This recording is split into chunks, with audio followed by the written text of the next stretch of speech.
Why don't African countries simply stop exporting their valuable raw materials and natural resources out of Africa? This is a question frequently asked by Africans.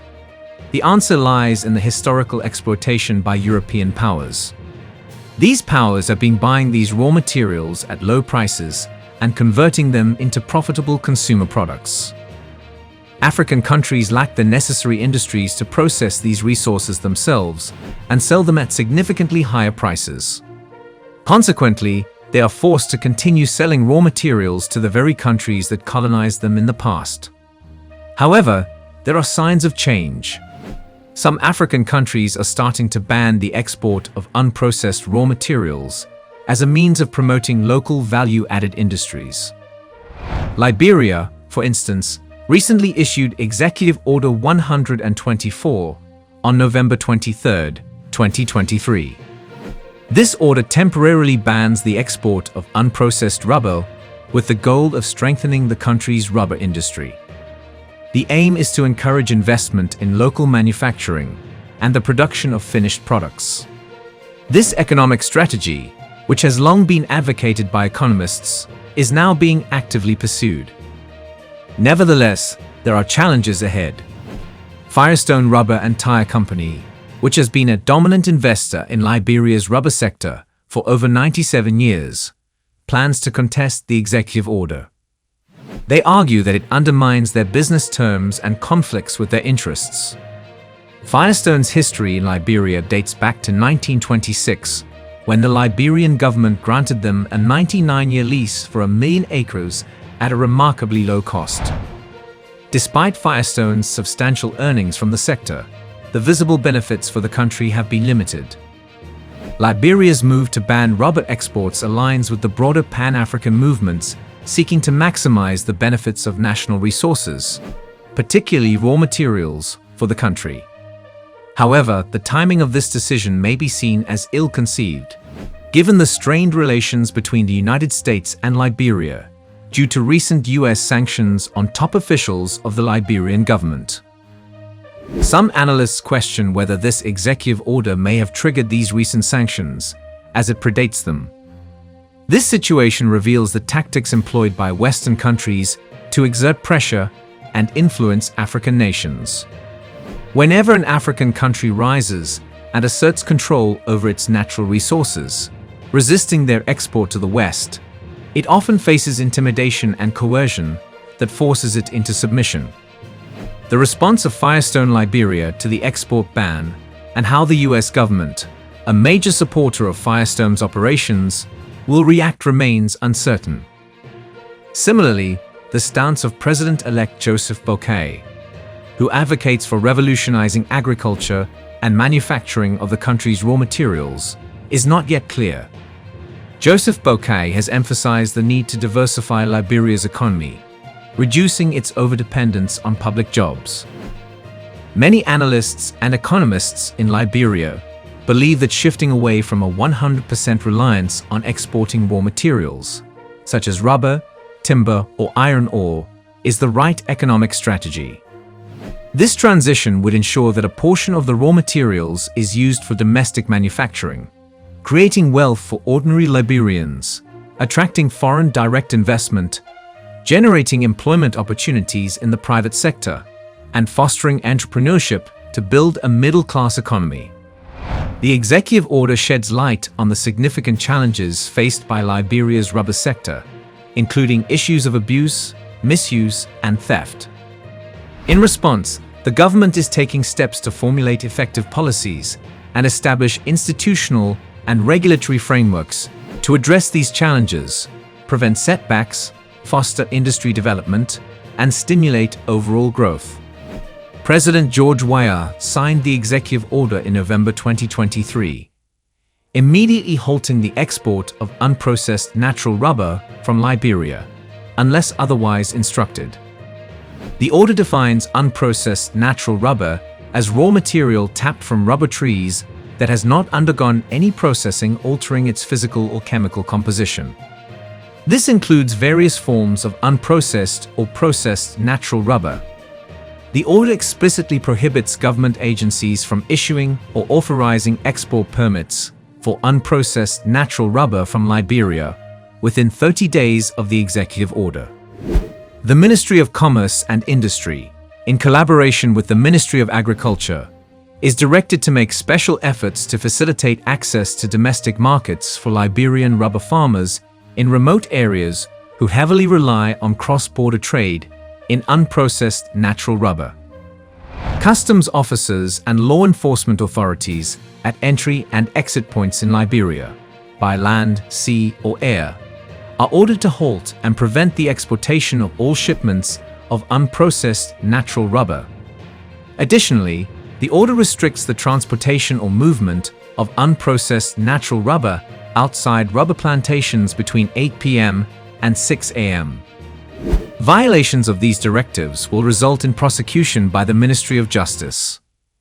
Julius Sele, the executive director of the Rubber Development Fund, sees the government's prohibition on unprocessed natural rubber exports as a positive and necessary measure. According to Sele, this decision will rejuvenate economic growth in the rubber sector, improve the lives of small-scale farmers, and contribute significantly to government revenue. He believes that the policy will foster healthy competition among processing concessions and help combat criminal activities in the sector. The statement released on Wednesday, December 13, 2023, highlights President George Weah's recognition of the urgent need for immediate action to address the decline in the natural rubber industry. President Weah aims to develop appropriate policies and frameworks for long-term improvement, focusing on redevelopment, increased production, job opportunities, and government revenue. Executive Order Number 124, issued on Tuesday, December 12, 2023, aligns with constitutional provisions that mandate the state to take necessary steps, including legislation and executive orders, to eliminate the misuse of government resources and combat corrupt practices. President Weah acknowledges the significant role of the Liberian rubber industry in the national economic heritage, serving as the government's largest single source of annual revenue for over 95 years. The executive order emphasizes the adverse impact of abuse, misuse, abandonment, and theft on the rubber industry, which provides more employment opportunities nationwide than any other sector. Illicit tapping has been depleting the Liberian rubber industry, resulting in economic consequences such as decreased employment and government revenue. President Weah highlights the significant security implications of the theft situation throughout the country. However, not all rubber planters in Liberia are in agreement with the executive order. The Economic Freedom Fighters of Liberia, EFL, a group of rubber planters, are calling on President Weah to reverse Executive Order Number 124, which enforces a ban on the export of unprocessed rubber. They expressed their disagreement through a peaceful protest on the Capitol grounds on December 22, 2023, urging the legislature to intervene and convince President Weah to revoke the executive order. The rubber planters argue that the order negatively affects their livelihoods and discourages free trade and competition. They claim that it violates their fundamental rights and survival, urging the legislature to suspend the order. James Saikia, the national president of the Rubber Brokers Association, presented a 20-point petition statement emphasizing the necessity to safeguard the welfare of Liberians in accordance with the Constitution. They specifically invoked Articles 8 and 9, which direct the government to ensure equal opportunities for employment and livelihood and encourage cooperation for economic development. Saikia asserted that Executive Order Number 124 undermines the welfare of Liberian rubber stakeholders, including planters, brokers, exporters, truckers, and forwarding agents. They argue that the order hinders their ability to compete in the rubber industry, impacting their livelihoods and those of thousands of employees. The president of the Rubber Consortium highlighted the success of neighboring Ivory Coast in rubber exportation, attributing it to a competitive industry. He criticized Executive Order Number 124, claiming that it favored foreign concessionaires at the expense of Liberian rubber farmers. He described the order as wicked and inhumane. However, to understand why the rubber planters want the executive order cancelled, we must delve into history. During colonization, European powers hindered industrial development in African countries. They established an economic model that prioritized the extraction of raw materials and natural resources from the colonies. The aim was to enrich themselves economically without investing in local industrialization. The focus was on extracting valuable resources like minerals, rubber, timber, and agricultural products, structuring their economies to facilitate resource extraction for export. The infrastructure developed during the colonial era was geared towards aiding the extraction and transportation of raw materials, rather than fostering internal industrial development. Moreover, colonial powers did not prioritize the education and technological development of local populations, limiting their access to the knowledge necessary for industrialization. In some cases, they actively suppressed local industries to maintain colonies as sources of cheap raw materials. Colonial economies encouraged dependence on imported goods, discouraging the growth of local industries. After gaining independence, many African countries faced economic challenges due to their reliance on exporting raw materials. They lacked a developed industrial base and struggled to add value to their resources. This was part of the plan devised by European colonial powers, as the colonial economic model aimed to benefit the colonizers by extracting raw materials and leaving a legacy of economic dependence on raw material exports in many African countries. Liberia's case is no different, as it was highly dependent on rubber exports. The rubber planters had no other option but to sell rubber to international buyers. If they had the opportunity to sell it to local industries and receive higher pay, they would do so. However, the current situation is such that no one else can buy their natural rubber. Nevertheless, since the president of Liberia issued the order, it indicates that there are plans to develop a local rubber processing industry.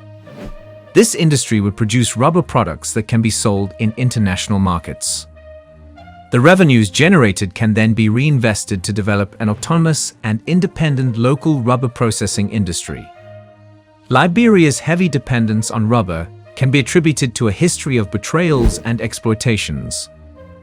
An article titled, "When the Rubber Hits the Road," by Greg Mittman in Foreign Policy magazine sheds light on the significance of Firestone's rubber plantation in Liberia.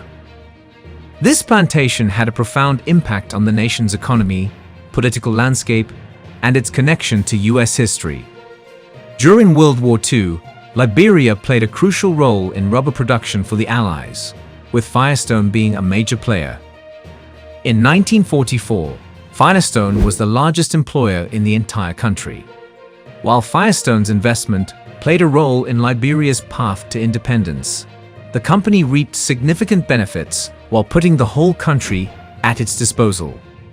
In the 1920s, the United States faced difficulties in obtaining rubber due to the monopoly held by European colonial powers, particularly Britain and the Netherlands.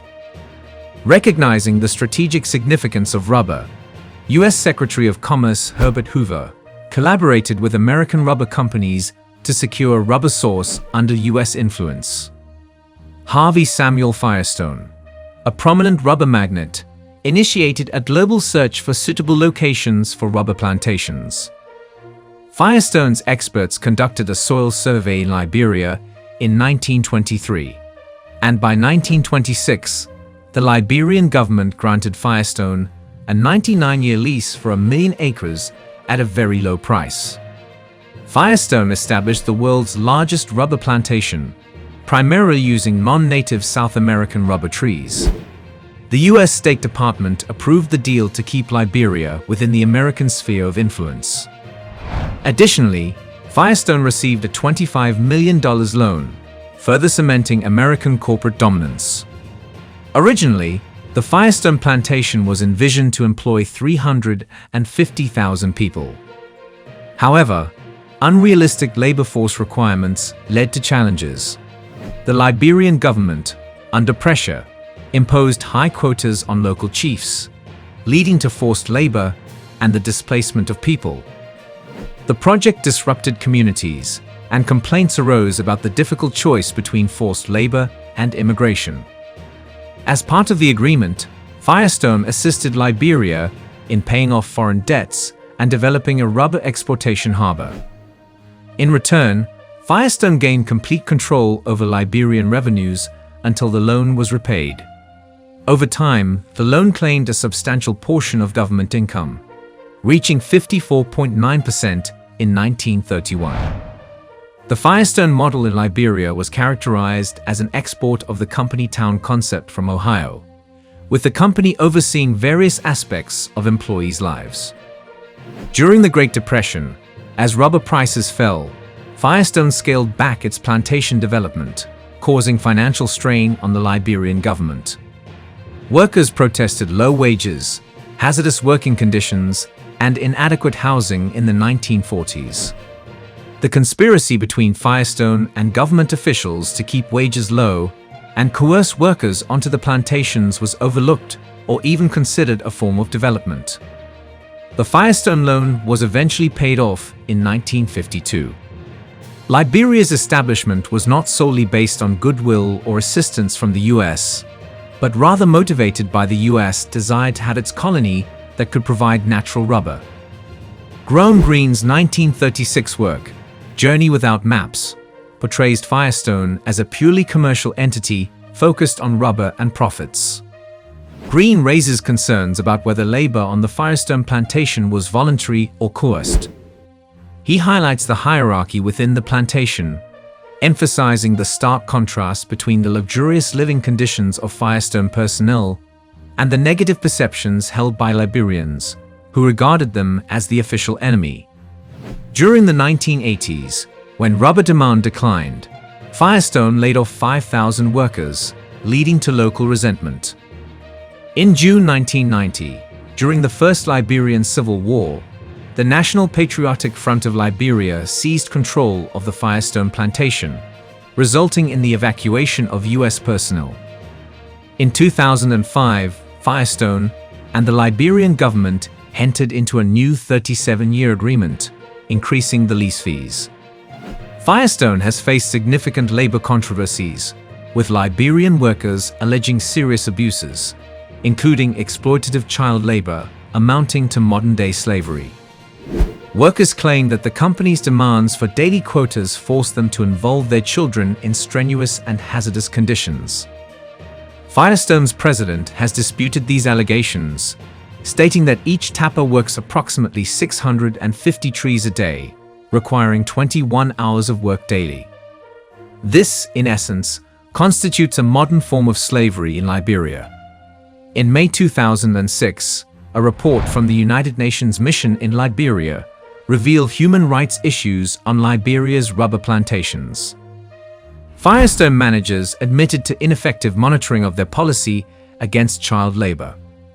Factors contributing to child labor included pressure to meet company quotas, financial incentives to support families, and a lack of access to basic education. Given these circumstances, the president of Liberia has taken matters into his own hands.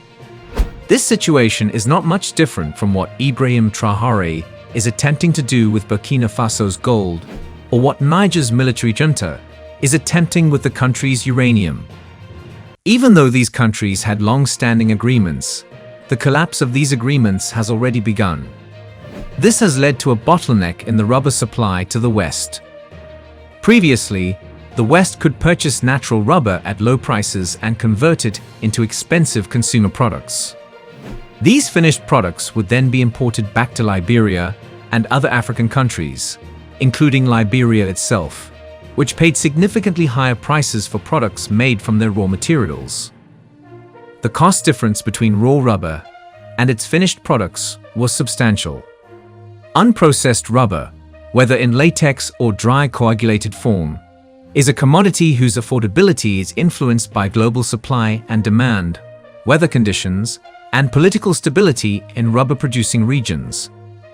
The price of rubber is set by Western countries, which often results in their products being priced higher than those produced elsewhere. Rubber holds a significant position in Western economies due to the products made from it. Natural rubber plays a pivotal role in key sectors, particularly transportation.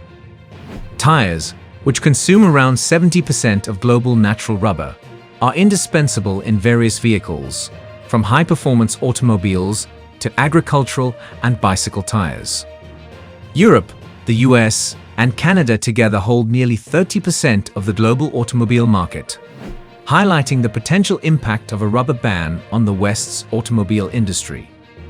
In industrial applications, rubber hoses and belts are crucial for the transportation of liquids, gases, and materials across diverse industries, including mining, construction, agriculture, and manufacturing. Their flexibility, pressure resistance, and abrasion resistance are essential for machinery operation. Seals and gaskets made from natural rubber are critical for maintaining water tightness and preventing leaks in applications ranging from plumbing and machinery to aircraft and ships. Consumer goods also greatly benefit from natural rubber. Its flexibility, comfort, and shock absorption qualities make it a preferred material for various types of footwear, including sneakers, boots, sandals, and rainwear. In the medical field, gloves, catheters, and medical devices utilize natural rubber due to its biocompatibility, sterility, and elasticity. The latex properties of natural rubber find applications in wound dressings and surgical adhesives. Beyond these direct applications, natural rubber indirectly contributes to critical infrastructure in Western countries. In energy production, rubber components are integral to oil and gas exploration, refining, and distribution infrastructure. In power generation, rubber seals and gaskets play a crucial role in maintaining the efficiency and safety of both conventional and renewable power plants. In the construction and building industry, natural rubber is crucial for various applications such as waterproofing membranes, vibration dampening systems, and sealants. These products rely on the properties of natural rubber to ensure building integrity and longevity. Therefore, an extended rubber export ban could severely disrupt the West's supply chain. However, the question arises, what should Liberia do after implementing a rubber ban? Many local rubber farmers are struggling with limited or no access to markets for their natural rubber. Wilhelmina Mulba Siwe, the former president of the Rubber Planters Association of Liberia, suggests that the government invest in rubber processing as a sustainable solution to this problem. Siwe argues that the government should provide soft loans to rubber processors to address the economic challenges faced by farmers.